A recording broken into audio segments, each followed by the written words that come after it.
Shalom saudaraku, apakah saat ini Anda sedang mengalami kekecewaan? Apakah Anda mengharapkan situasi tertentu ternyata itu tidak terjadi?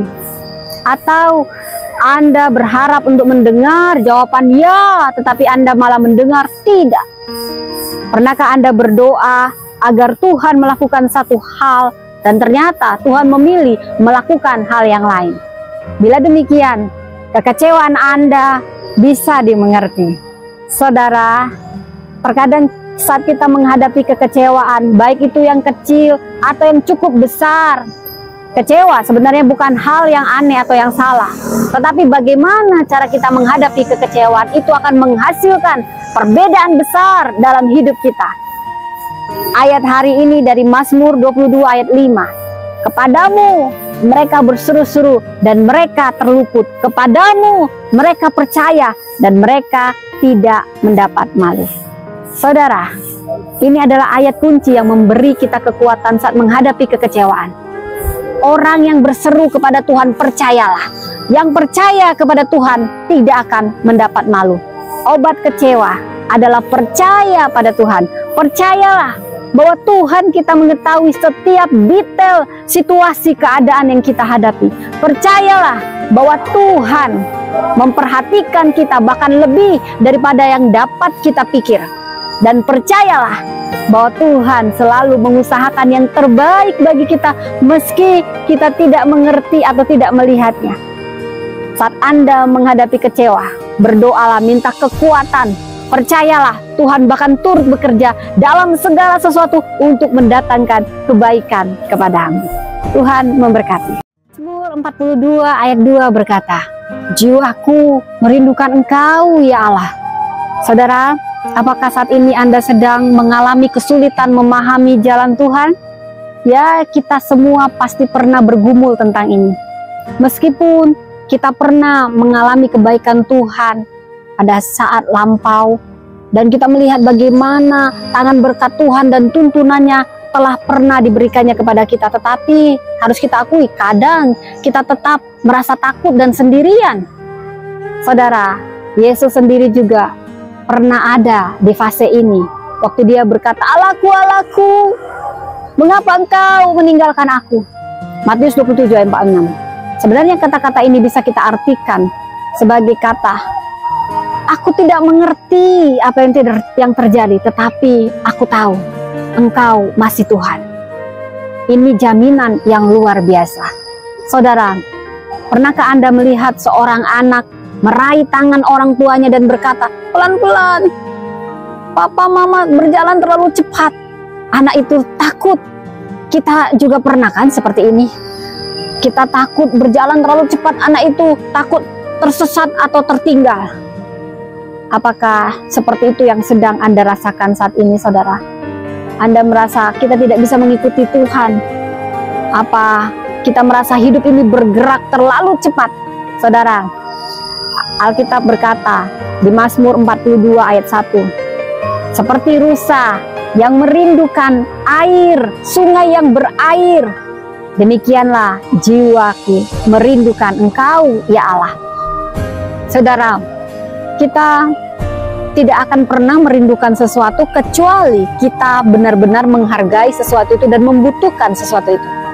Demikianlah, inilah kebutuhan dasar yang membuat kita selalu berpaling dari setiap sarana pendukung, karena kita tahu bahwa tanpa Tuhan kita tidak akan pernah berhasil. Saudara, sebenarnya jika kita tidak terlalu membutuhkan Tuhan, kita dapat dengan mudah merasa puas dengan hal-hal yang sebenarnya lebih kecil. Ada 3 hal yang ingin saya jabarkan saat kita mengejar Tuhan dengan sepenuh hati. Pertama, kita akan memasuki dunia di mana segala sesuatu mungkin. Markus 10:27. Bagi Allah semua mungkin, tidak ada yang mustahil. Kedua, kita akan tumbuh lebih serupa seperti Kristus. Karena Kristus adalah sahabat, kita akan seperti sahabat kita, saudara. 2 Korintus 3 ayat 18. Dan yang ketiga, kita akan belajar bahwa tingkat berkat tertentu hanya tercapai saat kita tekun mencari wajah Tuhan.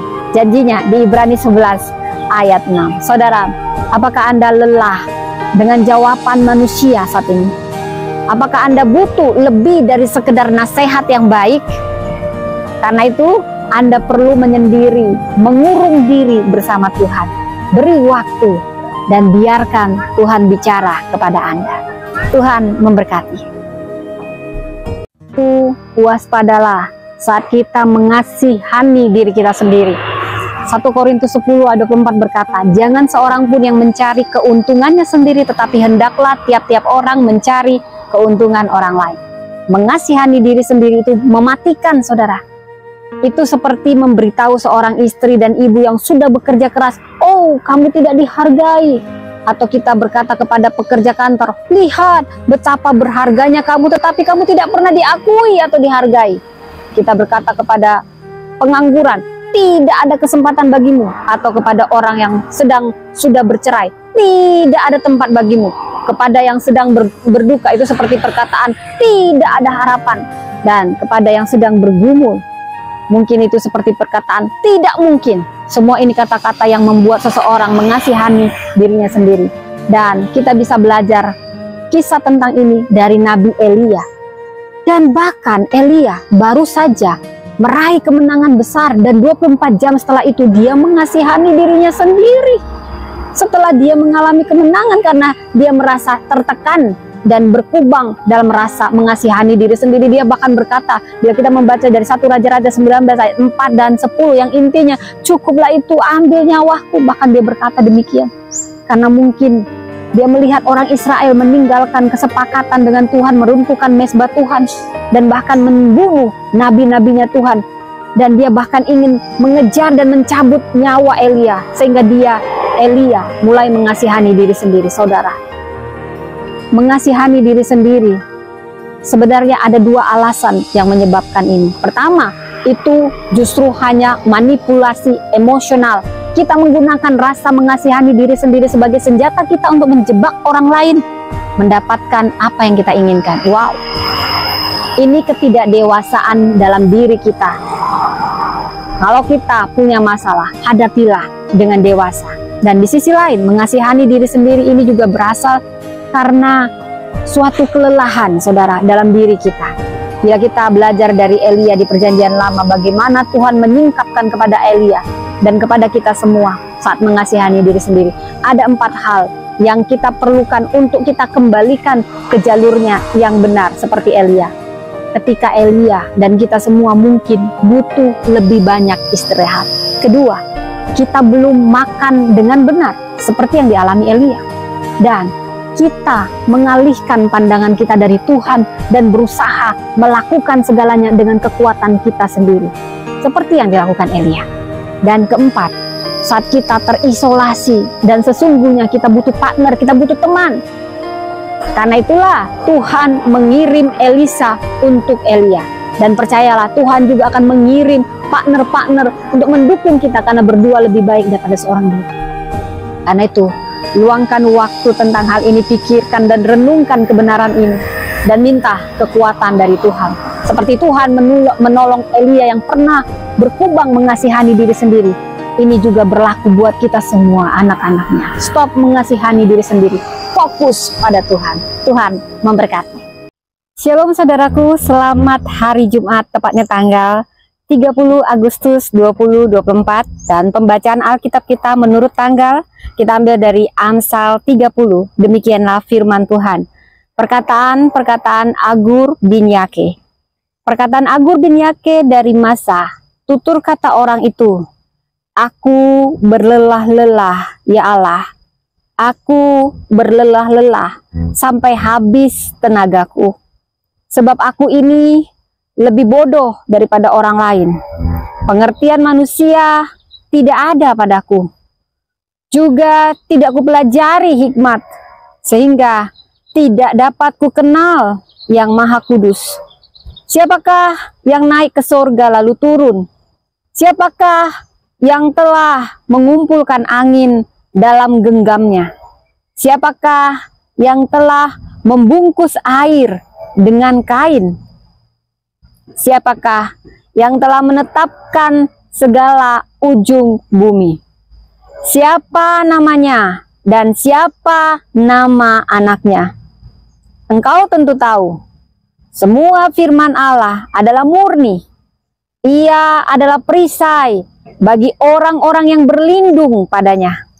Jangan menambahi firman-Nya, supaya engkau tidak ditegurnya dan dianggap pendusta. Dua hal aku mohon kepadamu, jangan itu kau tolak sebelum aku mati, yakni jauhkanlah daripadaku kecurangan dan kebohongan. Jangan berikan kepadaku kemiskinan atau kekayaan. Biarkanlah aku menikmati makanan yang menjadi bagianku, supaya kalau aku kenyang, aku tidak menyangkalmu dan berkata, siapa Tuhan itu?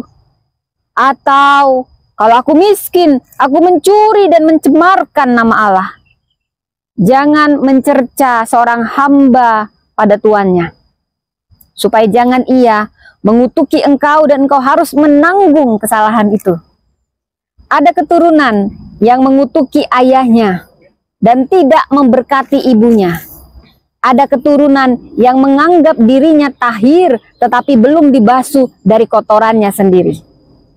Ada keturunan yang berpandangan angkuh, yang terangkat kelopak matanya. Ada keturunan yang giginya adalah pedang, yang gigi geliginya adalah pisau, untuk memakan habis dari bumi orang-orang yang tertindas, orang-orang yang miskin di antara manusia. Selintah mempunyai 2 anak perempuan, untukku dan untukku. Ada 3 hal yang tak akan kenyang. Ada 4 hal yang tidak pernah berkata cukup. Dunia orang mati, dan rahim yang mandul, dan bumi yang tidak pernah puas dengan air, dan api yang tidak pernah berkata cukup.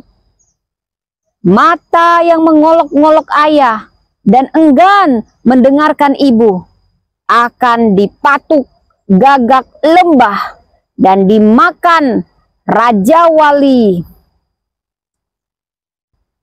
Ada 3 hal yang mengherankan aku. Bahkan ada 4 hal yang tidak ku mengerti. Jalan raja wali di udara, jalan ular di atas cadas, jalan kapal di tengah-tengah laut, dan jalan seorang laki-laki dengan seorang gadis. Inilah jalan perempuan yang berzina. Ia makan, lalu menyeka mulutnya dan berkata, aku tidak berbuat jahat. Karena 3 hal, bumi gemetar. Bahkan karena 4 hal, ia tidak dapat tahan. Karena seorang hamba, kalau ia tidak dapat menjadi raja. Karena seorang bebal, kalau ia kekenyangan makan. Karena seorang wanita yang tidak disukai orang, kalau ia mendapat suami. Dan karena seorang hamba perempuan, kalau ia mendesak kedudukan nyonyanya.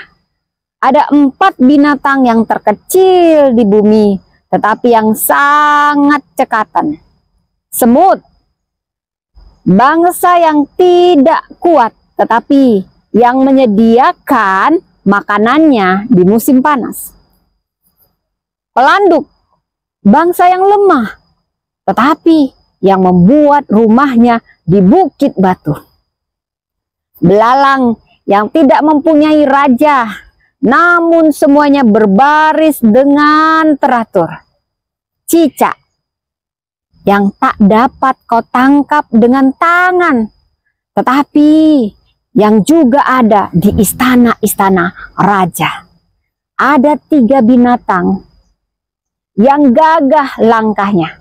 Bahkan ada 4 hal yang gagah jalannya, yakni singa yang terkuat di antara binatang, yang tidak mundur terhadap apapun, ayam jantan yang angkuh, atau kambing jantan dan seorang raja yang berjalan di depan rakyatnya. Bila engkau menyombongkan diri tanpa atau dengan berpikir, tetapkanlah tangan pada mulut. Sebab kalau susu ditekan, mentega dihasilkan. Dan kalau hidung ditekan, darah keluar. Dan kalau kemarahan ditekan, pertengkaran timbul. Demikianlah firman Tuhan, Amsal 30 ayat 1 sampai dengan 33. Tuhan memberkati. Mazmur 30. Nyanyian syukur karena selamat dari bahaya. Mazmur, nyanyian untuk pentabisan bait suci dari Daud. Aku akan memuji Engkau, ya Tuhan, sebab Engkau telah menarik aku ke atas dan tidak memberi musuh-musuhku bersuka cita atas aku. Tuhan Allahku, kepadamu aku berteriak minta tolong, dan Engkau telah menyembuhkan aku. Oh Tuhan, Engkau mengangkat aku dari dunia orang mati. Engkau menghidupkan aku di antara mereka yang turun ke liang kubur. Nyanyikanlah mazmur bagi Tuhan, hai orang-orang yang dikasihinya, dan persembahkanlah syukur kepada namanya yang kudus. Sebab sesaat saja ia murka, tetapi seumur hidup ia murah hati. Sepanjang malam ada tangisan, menjelang pagi terdengar sorak-sorai. Dalam kesenanganku aku berkata, aku takkan goyah untuk selama-lamanya. Tuhan, oleh karena Engkau berkenan, Engkau telah menempatkan aku di atas gunung yang kokoh. Ketika Engkau menyembunyikan wajah-Mu, aku terkejut. Kepadamu, ya Tuhan, aku berseru, dan kepada Tuhanku aku memohon. Apakah untungnya kalau darahku tertumpah? Kalau aku turun ke dalam lubang kubur, dapatkah debu bersyukur kepadamu dan memberitakan kesetiaan-Mu? Dengarlah Tuhan, dan kasihanilah aku. Tuhan, jadilah penolongku. Aku yang meratap telah Kau ubah menjadi orang yang menari-nari. Kain kabungku telah Kau ubah, Kau buka pinggangku, Kau ikat dengan sukacita, supaya jiwaku menyanyikan mazmur bagi-Mu, dan jangan berdiam diri. Tuhan Allahku, untuk selama-lamanya aku mau menyanyikan syukur bagi-Mu. Demikianlah firman Tuhan dari Mazmur 30 ayat 1 sampai 13. Tuhan Yesus memberkati.